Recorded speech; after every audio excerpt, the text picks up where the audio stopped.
All right. Um, Thanks everyone for joining this seminar. Today's speaker is Dan Lucas. Dan is a lecturer in applied mathematics at Keele University. He received his PhD in 2012 from University of St. Andrews and did a number of postdocs in the 4 or 5 years following that at the University of Bristol, University College Dublin, and at Cambridge in the Department of Applied Math and Theoretical Physics, and he's worked with some of the best well-known living theoreticians in fluid mechanics, including Rich Kurzweil and Colm Caulfield. His research is focused on fundamental aspects of turbulence, where he uses innovative tools from applied mathematics to address these fundamental questions. And I'm delighted that he agreed to talk to us today about his most recent contributions to this field. So Dan, with that, please go ahead. The floor is yours. Thank you very much, Mohammed. That was a very fine introduction. So thank you for the opportunity to present today. So this work I'm going to talk to you about is part of my EPSRC New Investigator Award that I got a couple of years ago, and has funded Tatsuya Yasuda, who is working with me as a postdoctoral researcher. And maybe I should say as well, because I anticipate a good many of you in the audience will never heard of our little university. So Keele University is a small campus-based university out in the countryside, outside of a city called Stoke-on-Trent, halfway between kind of Manchester and Birmingham in England. So it's a very nice, pleasant green campus, the biggest single-site campus in university in the country, even though our size in terms of student numbers and faculty is quite small. So if you're ever in our neck of the woods, please do look us up. Okay, so as Mohammed was kind to mention, my interest is in kind of understanding some fundamental aspects of turbulence. And for me, the way I kind of think of turbulence is a fluid that exhibits complexity in space and time. So we're thinking of behavior which is chaotic and unpredictable, but also exhibits a range of spatial scales. So what you're seeing in the movie here is kind of, I hope, really kind of typifies this complexity. And you're seeing a transitional plane Couette flow. So that would be the flow between two anti-parallel moving plates. And you can see that there's kind of patches of turbulence, and the oscillations are moving small scales, and then there's these larger patches, and they kind of wander around chaotically. And unpicking this complexity is obviously a very difficult problem mathematically. So how do we propose to make progress? Well, one approach that we've kind of been working on, and also Mohammed is expert in this area as well, is a sort of borrowing theory and borrowing ideas from low-dimensional dynamical systems kind of approaches. So here's actually some data from a numerical simulation of a turbulent flow, and what I'm plotting is the energy input into the flow by the forcing, and the energy dissipated by viscosity.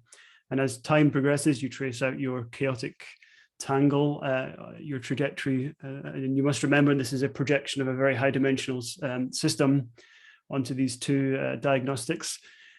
And sort of looking at these sorts of figures, and what I try to sort of emphasize is that there seems to be very little coherence here, and a lot of disorder.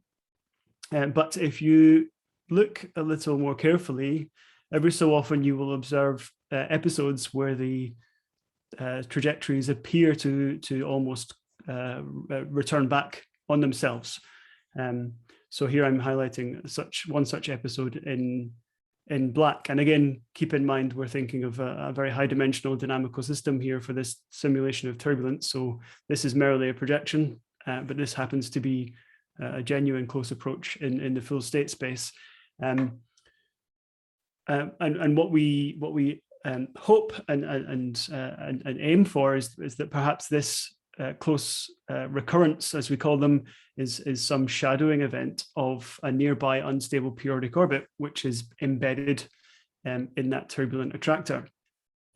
And that's exactly what happens here. And with some tools that I'll talk about in a second, you can actually converge and extract the purple underlying exact periodic orbit, which is the time periodic solution to the underlying Navier-Stokes equations. And here are the accompanying movies of the streamwise velocity for these two loops of dynamics. So the purple and the black, and I deliberately haven't labeled which is which to try to kind of highlight the fact there's actually very little difference between them. And the point being that once you have these exact closed loops of process, you can start to interrogate them and see if you can learn anything about the processes which sustain your turbulence, perhaps, or if you can get enough of these periodic orbits, perhaps you can use them as some reduced model of that complexity that you were dealing with. So in actual fact,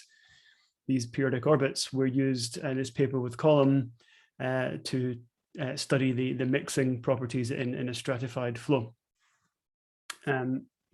But I should go back and do a little bit of history just to kind of give the right context for this work, because this idea has had its origins some time ago, and it's advanced over the past maybe 2 decades. And probably one of the kind of and most important influential papers in this work was published in 2001 by Kawahara and Kida, where they showed the kind of extraction of a couple of periodic orbits embedded in this plane couette turbulence. So again, you're seeing a similar projection, energy input and dissipation. You're seeing a close approach with the yellow curve and the converged orbit in the red, in much the same way as I showed in the other figure.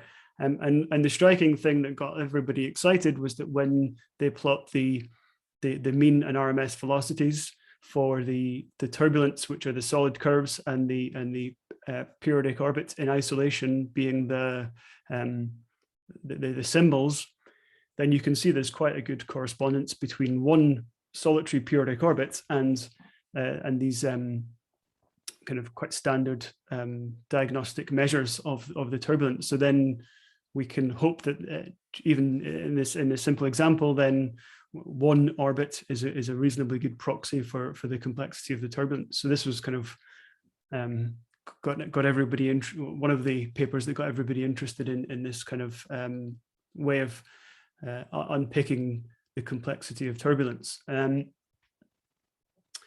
I should also mention that we're not limiting ourselves, and in fact most of the talk won't talk about periodic orbits, in fact, but in the talk title I use the phrase exact coherent structures to be the coverall term for these exact solutions to the Navier-Stokes equations, which can be time dependent, can be time periodic, but they could also be equilibria, so just stationary solutions, or traveling waves, so equilibria in a moving frame of reference.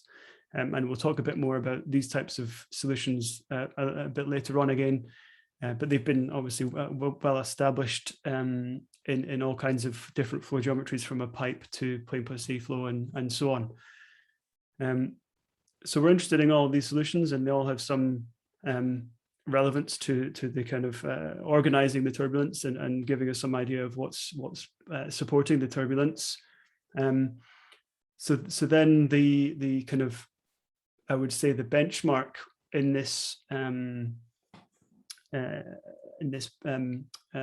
of way of looking at the turbulence was maybe set in 2013 by Gary Chandler and Rich Kurzweil, when they studied this two-dimensional Kolmogorov flow. And again, I'll talk a bit about that because that's the system I'm going to study as well.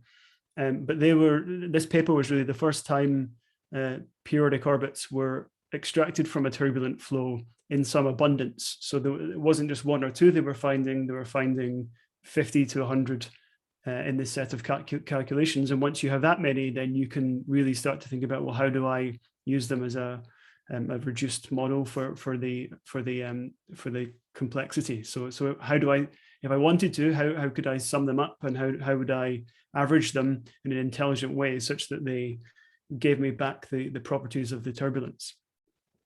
And their approach was much the one that I began the talk talking about, where you do some direct numerical simulation and you seek nearly recurrent episodes, and then you try to do some convergence of those nearly recurrent episodes. This slide is trying to explain that procedure a little bit. So you do your numerical simulation. You have a trajectory which almost repeats itself, but doesn't quite. So you have some threshold for the distance in phase space that the ends of the trajectory need to be for you to hope that it might be near an unstable orbit. And then you seek to solve that recurrence condition exactly. So you want the state vector at time capital T, which is a function of the initial condition, minus that initial condition equal to 0. That's the equation that we're attempting to solve, and we do that using something called Newton GMRes hook step. So it's basically a Newton method to solve the solve this equation, but then what your Newton step looks like is kind of encoded in the linear system below. But the important thing, so we include the period in the vector of unknowns to be converged.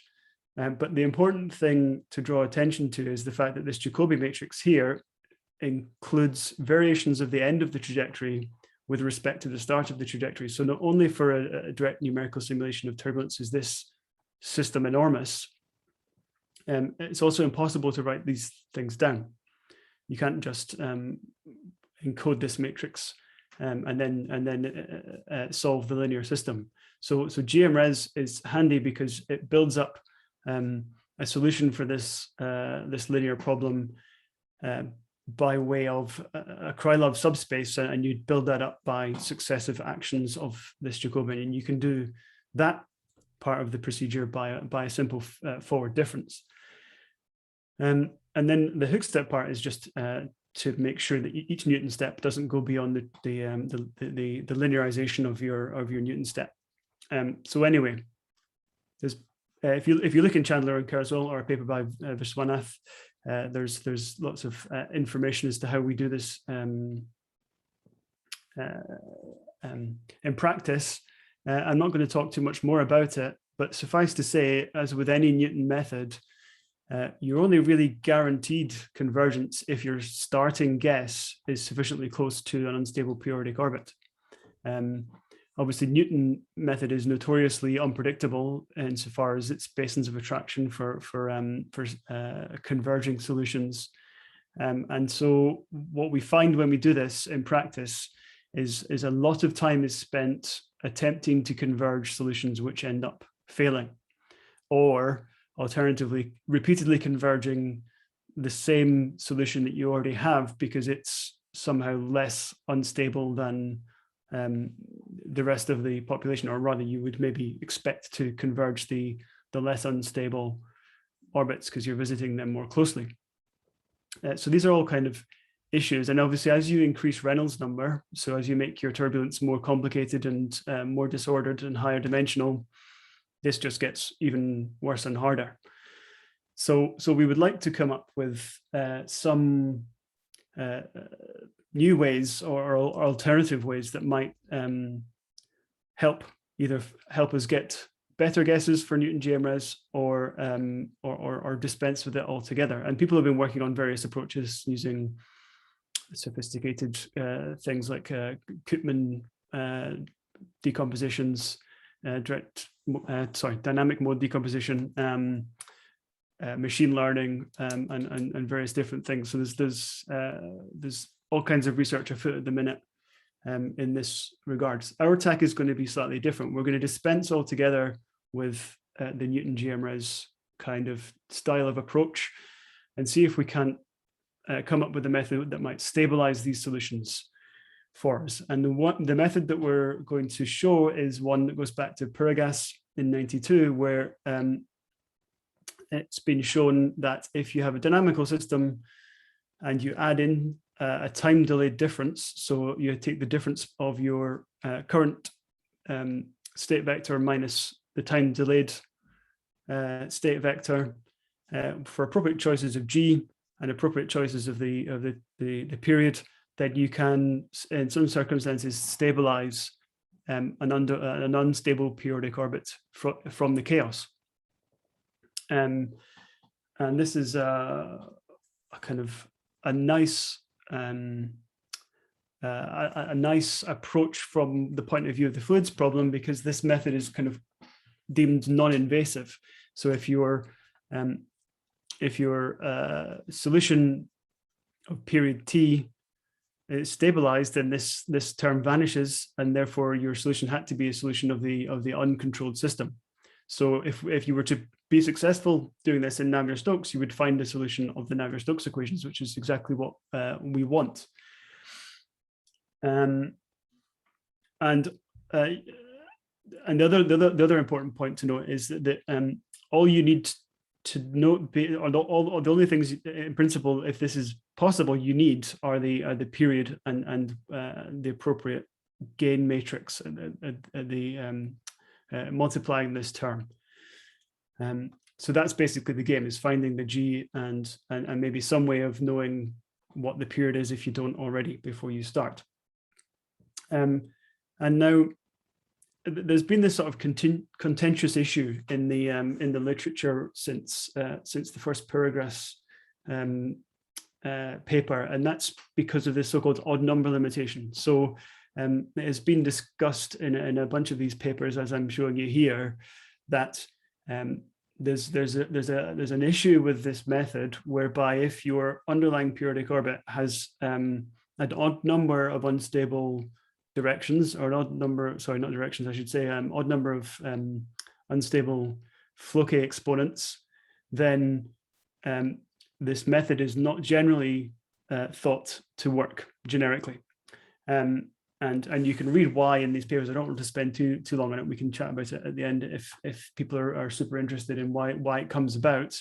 But basically, the hand waving explanation is your unstable direction must oscillate in order for the time delayed difference to be able to damp that oscillation, because you kind of have to force the period of the orbit, if that's so. That's like a frequency damping type of effect. But there is a rigorous argument through bifurcation theory for why this comes about.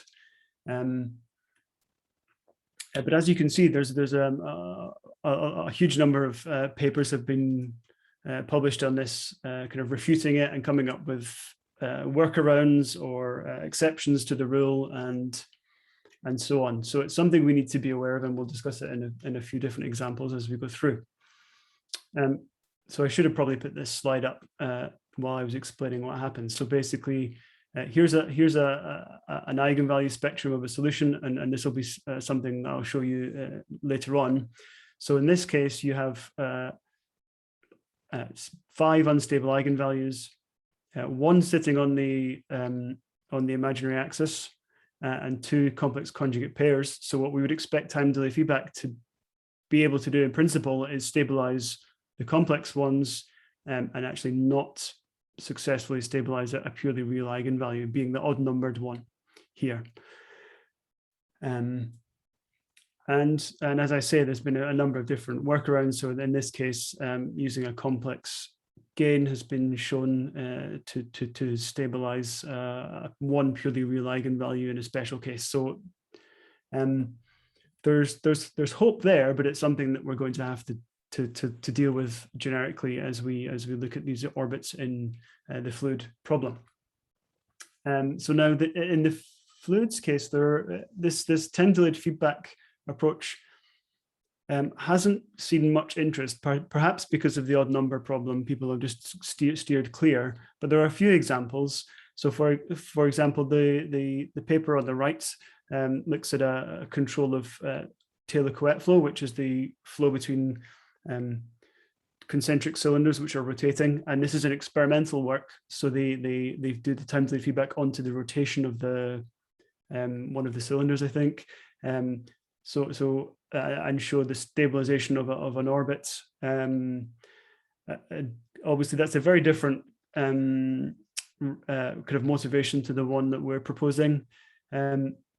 likewise, there's a nice paper came out quite recently where they use the method to suppress instabilities in a jet. So rather than perhaps looking to stabilize multiple solutions from the unstable solutions from the chaos, here they're just observing an instability kicking in and then trying to use this technique to roll that instability back and stabilize the solution you had before in a kind of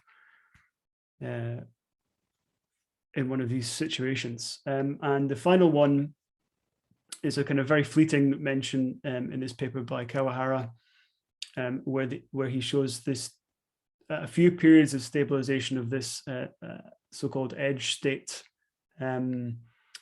periodic orbit, which lies on the manifold, which is the basin boundary between solutions which become turbulent and those which decay and relaminize. And it's a kind of very fleeting result, as it's mentioned in the paper.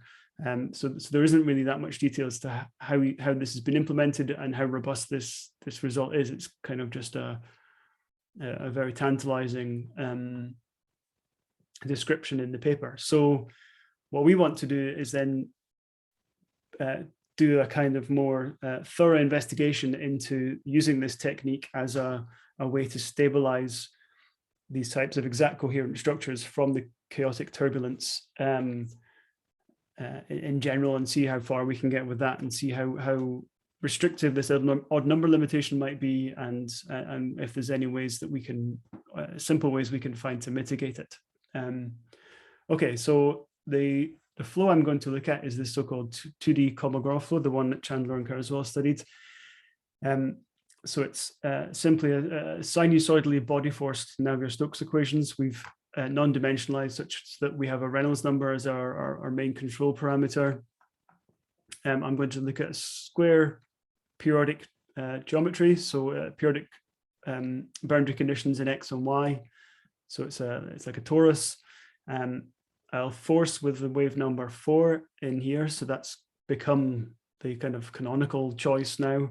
And at low Reynolds number, then you have a balance between the viscous dissipation term here and the forcing term here, and you get the ensuing base flow, which is just reflecting the forcing structure with the right coefficient in front. And at critical Reynolds number of around 10 for these parameter choices, then this laminar becomes unstable, and you have a supercritical transition to turbulence, sequence of bifurcations and your usual kind of thing. Another thing that's important for our discussions is the symmetries which this flow has. So it has the solutions to this system are invariant under the following symmetry transformations. You can do a half wavelength forcing half of the forcing wavelength, I should say, is the right way to say it, shift in Y and then reflect in X. So a shift reflect is how I'll describe it. So that would be a shift, half wavelength shift, and a reflection in X gives you an invariance. There's a rotation of pi is invariant, and then there's a set of continuous translations in X. So I can pick up a solution and I can shift it along any value I like in the X direction, and that solution will also be invariant. And this final one is really important because that's the one which allows things like traveling waves to exist, because solutions can travel in that direction. They're kind of pinned by the forcing this way, but they can travel in X. So just for context, then I've got a little movie to show you what the turbulence looks like at Reynolds number 200. And it's for anyone who is familiar with two-dimensional turbulence, this is fairly sort of classical stuff. You get an inverse cascade of energy, so you get large-scale vortices forming, and then small scale kind of filamentary structures of the direct entropy cascade is the way that we describe it. So this is a very sort of classical picture of 2D turbulence. And so the game will then be to see what solutions we can pick from it. So how are we going to apply the feedback forcing? So it turns out that video I showed was a direct numerical simulation using so-called pseudospectral method. And we solve actually the vorticity equation because that's kind of more computationally efficient. It's a single scalar quantity. So this is just taking the curl of the momentum equation to get vorticity. Nothing fancy there. But this is where we're going to drop in this time delayed feedback term. And I'm actually going to use the stream function as defined below. So the vorticity and the stream function are related by a Poisson equation. And the reason for using the stream function is mainly motivated by a bit of analysis I'm going to show in a second, where we look at the linear instability again. But it also has the advantage of weighting the large scales a little more. So if I'd wanted to, I could have embedded the inverse Laplacian into my gain matrix. So I had the freedom to do that if I wanted to. And in Fourier, that's just a 1 over k squared. So the larger k gets, as in the wave number of the Fourier mode, then the smaller this contribution gets. So it weights the large scale slightly more. And that happens to be a little bit advantageous, but is not critical to the results that I'm going to show. The other thing you'll notice is to reflect the fact I may have traveling waves and I have a continuous symmetry in the x direction, I'm including a shift in x into my delay term. So if I was to find the traveling wave solution, or indeed a relative periodic orbit, which are permitted, then the solution can travel in x at the same time it's being, or we're looking backwards in time. So this is reflecting that in the term here. Okay, so in order to give us some kind of theoretical starting point for this work and to kind of make sure our numerics checks out against something, we're going to extend the linear stability analysis of the laminar solution to include the time delay feedback terms, really just to see what happens and to see how we can make headway stabilizing the laminar flow. So the way to do this, for those of you who may be not familiar with these sorts of parallel shear flow linear stability analysis, which has kind of become a bit classical now, you expand your solution about your basic solution. So the ULAM solution.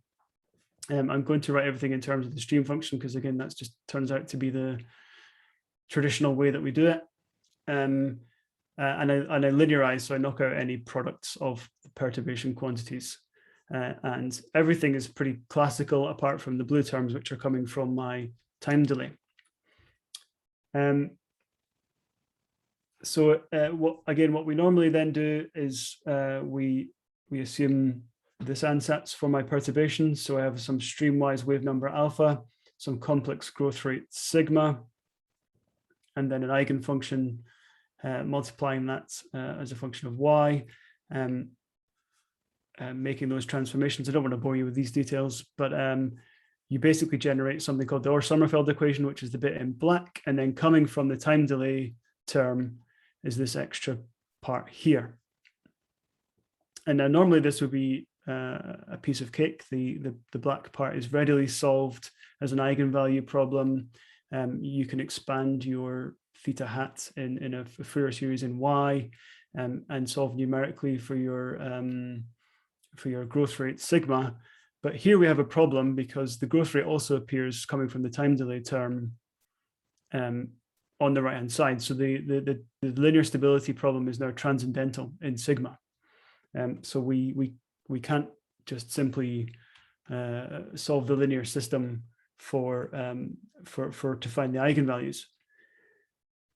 So let me just deal with that now. So I've just repeated the equation from the last slide. And you maybe noticed in the last slide, I also had this restriction in, which says, well, if my combination sigma t is very much smaller than 1, then I can expand my exponential to linear in sigma, and then I recover a problem that I can deal with easily. Now, it happens that this assumption isn't too bad. I have the freedom to choose t as I please because my underlying solution I'm trying to stabilize is an equilibrium. It doesn't depend on time.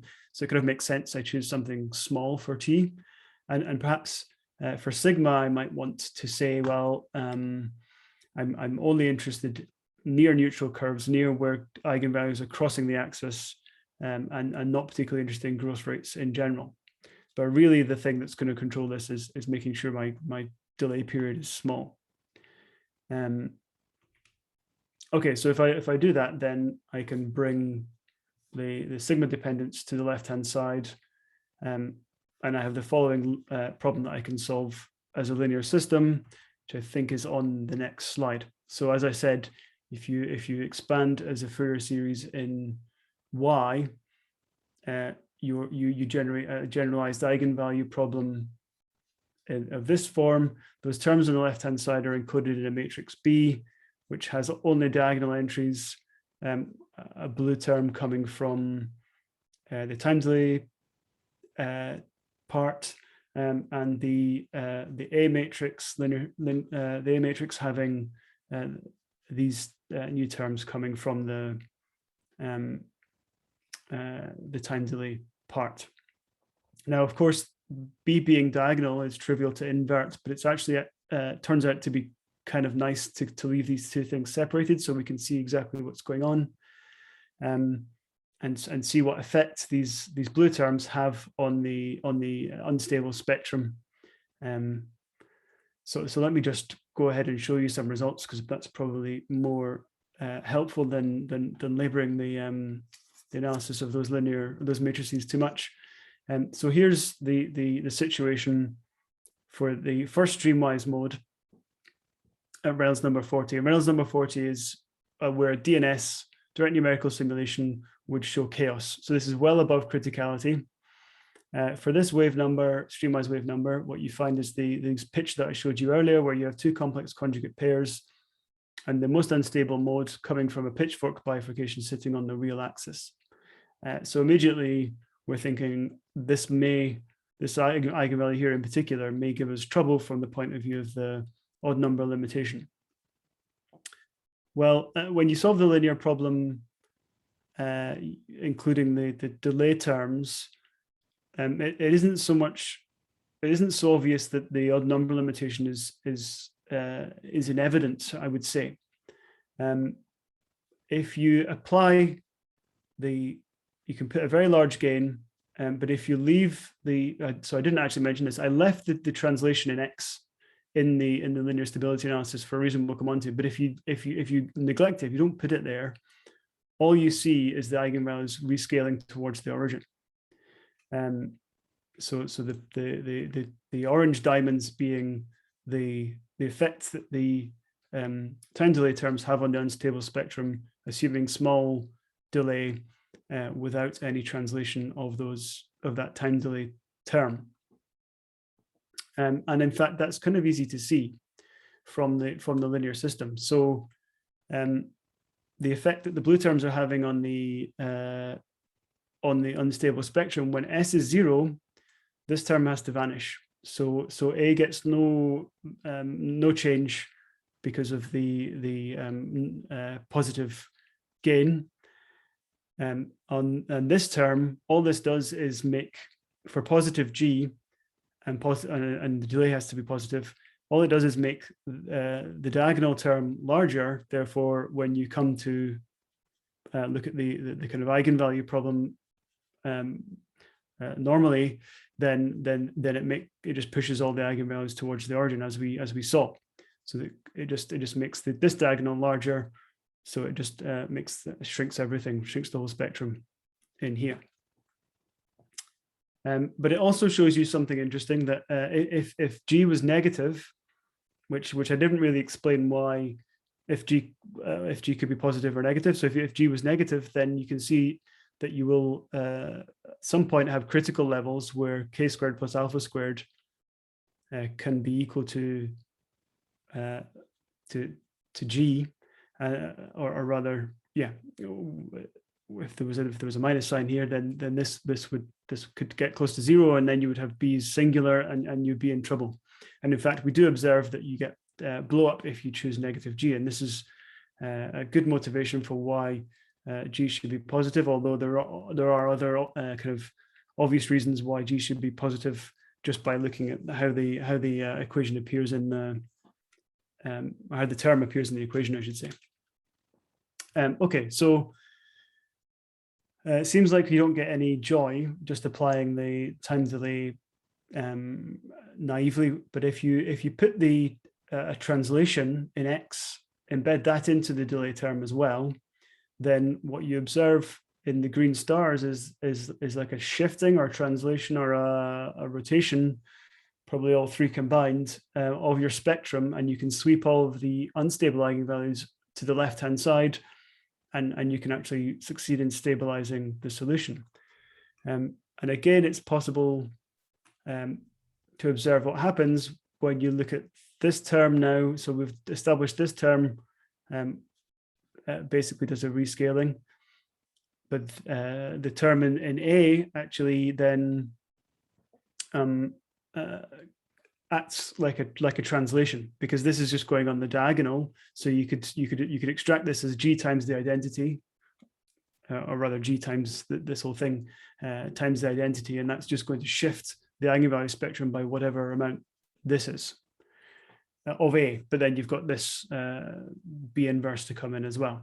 But with t small, this is some small correction is really the way to think about it. So here it's clear how the shift is rescuing us and being the kind of order one effect in the linear stability analysis.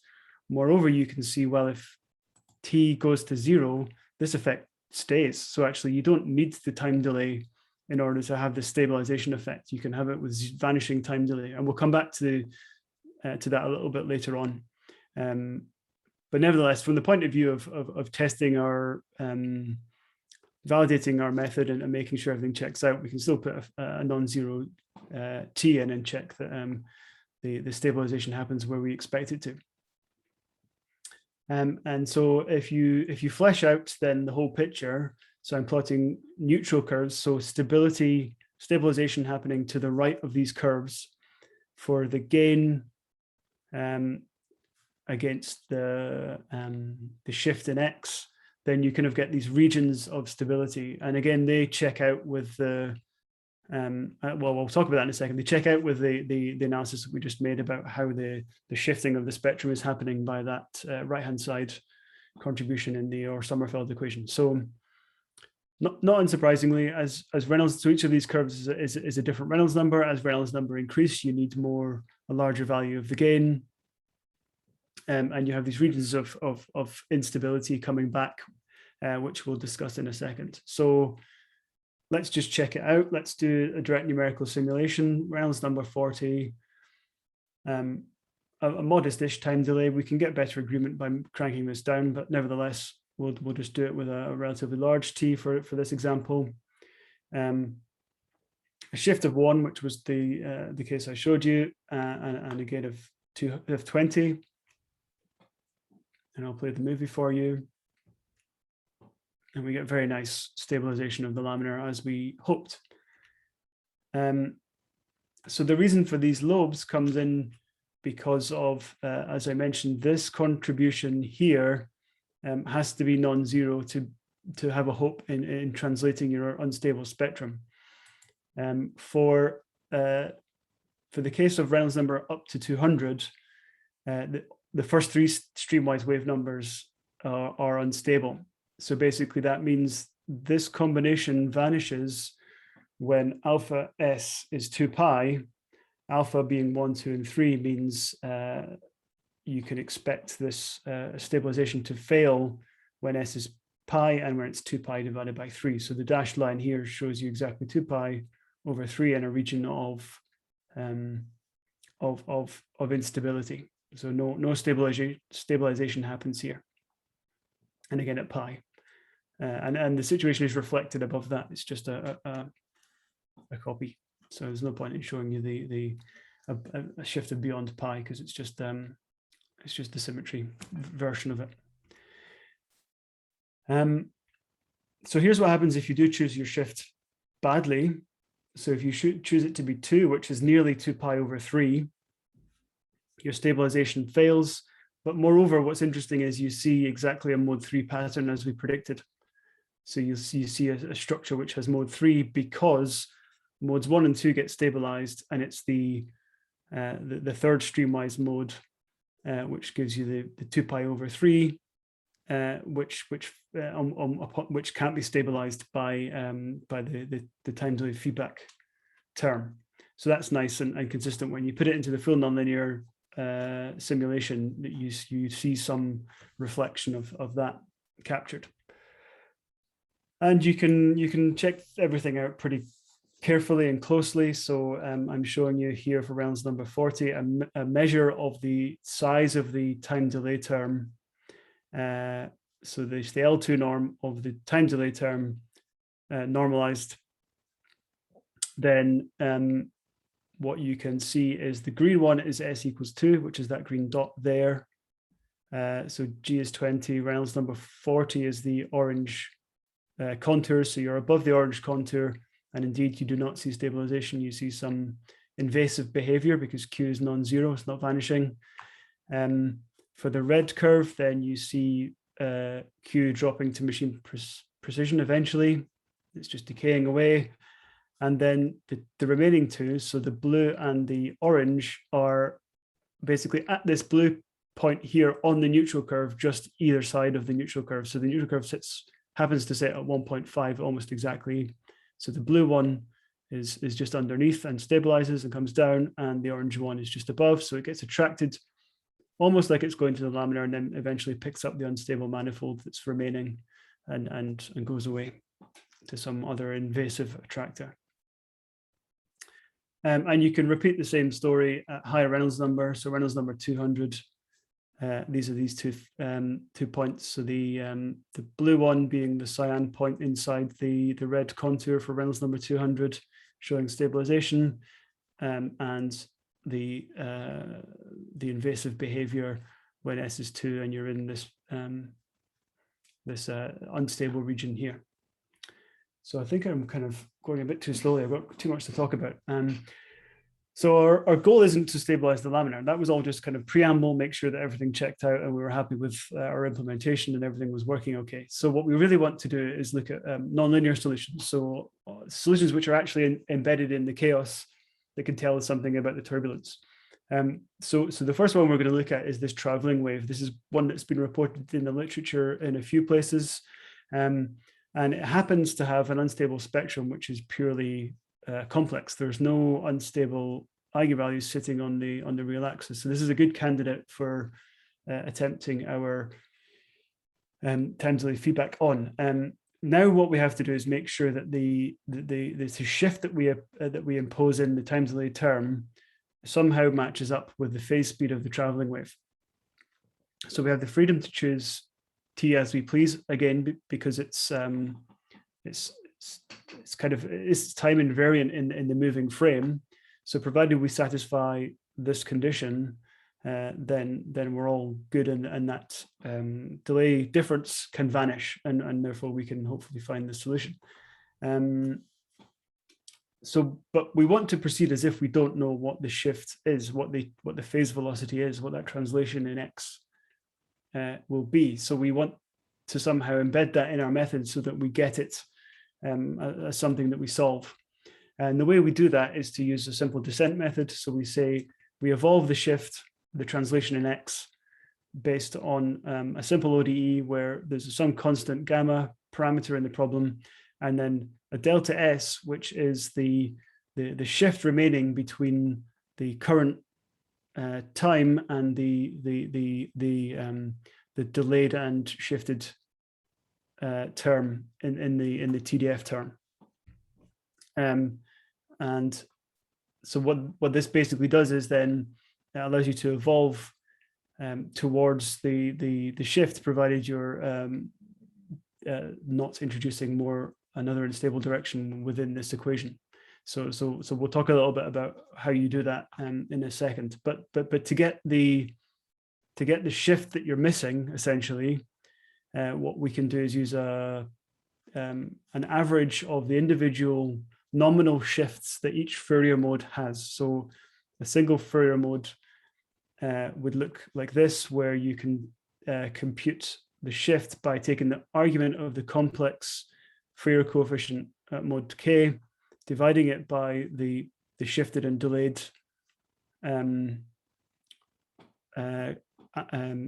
complex amplitude, get that argument, that's the phase rotation that mode has undergone.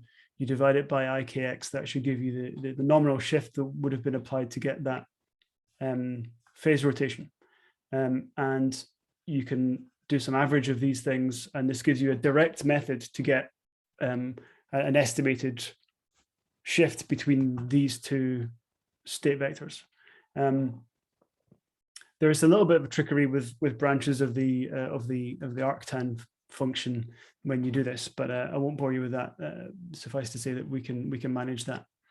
And basically, the take-home message here is this enables us to get the traveling wave. So starting with a guess of 0 of the phase speeds at Reynolds number 40 and 100 with these parameters, g is 100, then the traveling wave is stabilized and the phase speed is automatically selects the phase speed of the traveling wave, which is very nice and quite robust to these parameters. So we chose these just by a little bit of trial and error. And in fact, for a large range of these parameters, this will work. It seems to be quite robust to this these choices.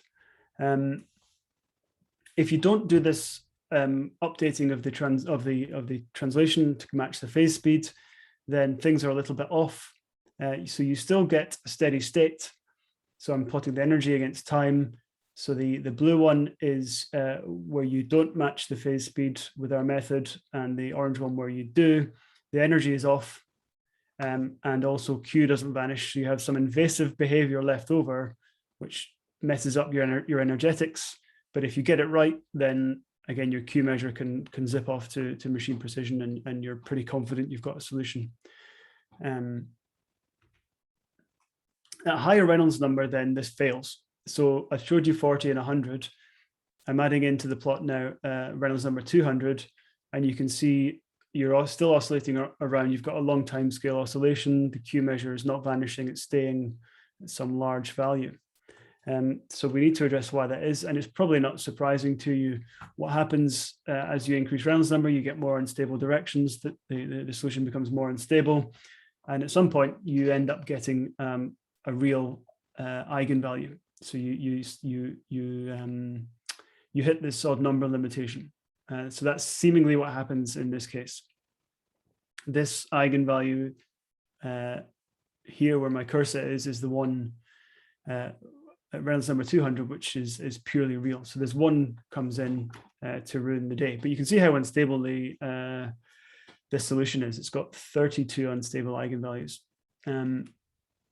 So that's the one that causes the problem. So how can we think of a way to fix this?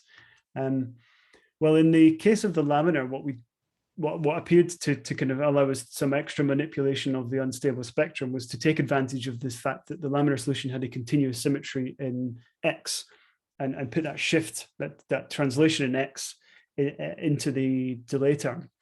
So it turns out if you look very carefully at this traveling wave solution, it in fact has a solution and a symmetry combination under which it's invariant. So if you take the solution, you do a rotation, you do 3 lots of shift and reflect, and then you translate in X by pi, you get back to where you started from. So this symmetry operation here is the solution is invariant under that thing. So why not try embed that in the TDF term and see what happens. And then we did this just entirely speculatively to see what might happen, and lo and behold, it worked. And I'll explain why it worked in a second. So here's the revised time delay feedback term. So the rotation, 3 lots of shift reflect, and an extra translation in pi in the X direction. And I'm plotting now without symmetry being without the blue terms here, plotted in blue, so kind of chaotic oscillations in the energy trace. With symmetry, then it tends towards to the steady value, and Q is equally vanishing, but it's kind of slow because you're kind of fighting against much more instability. But nevertheless, it's very obvious that we've got it. And here so after the pandemic kicked in, I was editing videos for my lectures and so on. So I put my video editing skills to good use, and I edited together this movie to show exactly how this comes about. So you're seeing vorticity, and you're seeing the turbulence at early times. And as the caption says, this is the Reynolds number 200 case where we add the symmetry in. And at T100, so just coming up, that's the time at which we introduce the time delay feedback. Oh, sorry, I misspoke. 150 is when we introduce the time delay feedback. And you'll see the stabilization take place. At first, it becomes very ordered, as you'll see just now. It very quickly becomes very ordered, and a lot of the chaotic oscillations die out, but you're still not on the traveling wave, principally because you haven't yet got the phase speed right. You introduce the method for getting the phase speed right, and gradually over a decent amount of time, then the solution stabilizes. So I've sped up at this point, so you notice the time counter is going a bit quicker, and now you're on the traveling wave, and the delay difference is getting small, meaning we know we've got a solution of the underlying equations. And as I mentioned, the solution has 32 unstable eigenvalues. So I think this movie is quite a good way to kind of get across how nice this method actually works from a very turbulent solution to the much more regular one. And just by time stepping is the key thing. There's no Newton method, there's no GMRes, there's none of that extra machinery. We just time step the equations, and we were able to stabilize the solution. So why does it work? Well, it turns out that all that the extra symmetry does in the TDF term is pushes you onto the symmetric subspace. So the subspace where this symmetry is invariant. So what you can do is actually project your vorticity field into that symmetric subspace, which is reflected in the equation down here. So after this projection, you redo your stability analysis, and what you find with the green diamonds is it filters out the purely real unstable eigenvalue. So that's essentially the reason why it works in the symmetric subspace. This unstable direction does not appear. So it's a neat trick to help you filter out this problem. So obviously the important thing is then, well, so having made those observations, what other solutions can I find? I have all of these symmetries now I can play with, which may or may not help with the odd number problem. So what we did was a systematic study of all of the different symmetry combinations that you can contrive, and see where we can go with one set of gain and delay period. And it turns out we were able to stabilize this set of 6 solutions. So 2 traveling waves and 4 equilibria. I'm not going to talk in detail about them all, but they're able to be stabilized this Reynolds number. And there's lots of interesting things to say about each of them, but I don't really have time. What you will find is, depending on the symmetry combinations, then you will repeatedly stabilize the same solutions, and that's kind of well understood. We kind of worked out why that is. One interesting thing, so in this table, I'm showing you some of the properties of the solutions. N is the number of unstable eigenvalues, and in brackets is the number of purely real eigenvalues, because the odd number thing is kind of one we need to kind of always have in mind. So one interesting thing here is the EQA solution, all of its eigenvalues are real. So what that means is that actually TDF is doing nothing other than pushing it into the symmetric subspace in which the solution is unstable. It's stable rather. So you could have done this purely by projection and found this solution. Likewise, this one down here, TW, is that right? TWA? Yeah, this one down here as well is the same, has the same feature, where just projection alone would have got you there. But we argue that actually using the TDF or the time delay feedback approach is kind of more general, because it gets you these other solutions too, which have complex eigenvalues. So related to that, then, is the delay necessary? Well, in the case where the solution is stable in the projected subspace, then actually the delay is not necessary, because there's no other unstable eigenvalues to kind of damp. So here you're seeing choices of the delay period. So as the delay period goes to 0, the stabilization actually improves for this solution.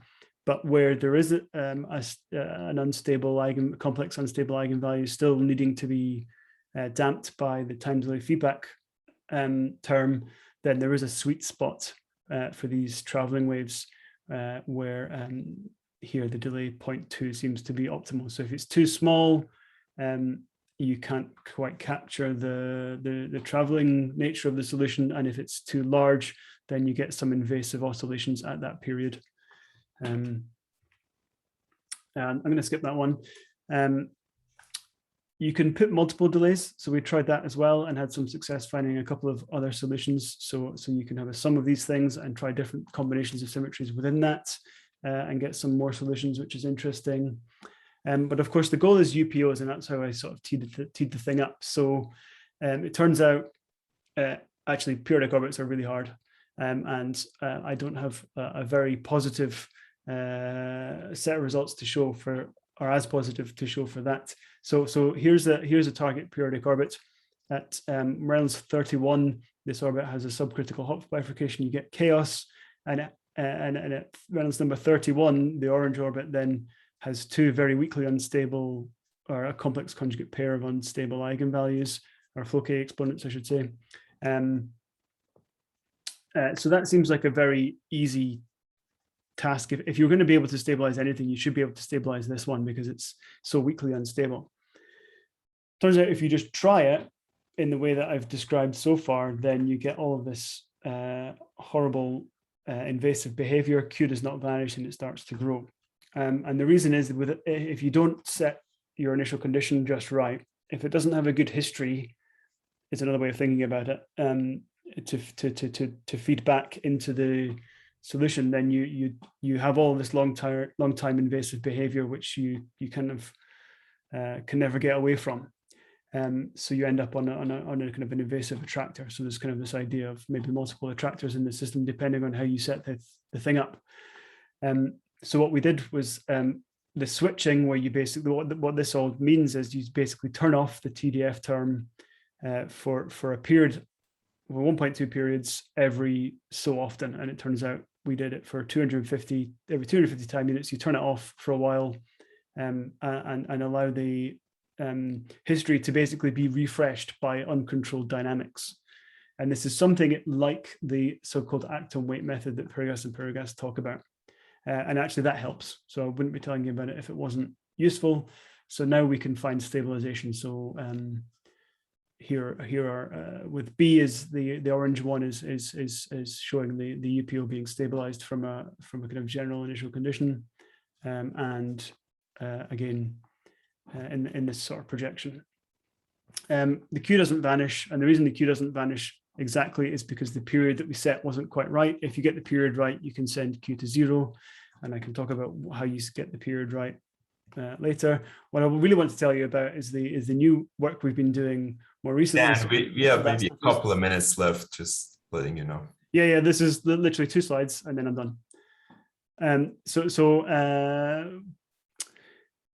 All of that stuff is in a preprint on the archive. What we're working on now is to try and replicate some of that behavior in a pipe flow, so a bit more realistic 3D geometry. Again, we're using symmetries here, and what you're seeing in the movies is the stabilization of the lower branch solution in a pipe, and you can find the details of that in this paper.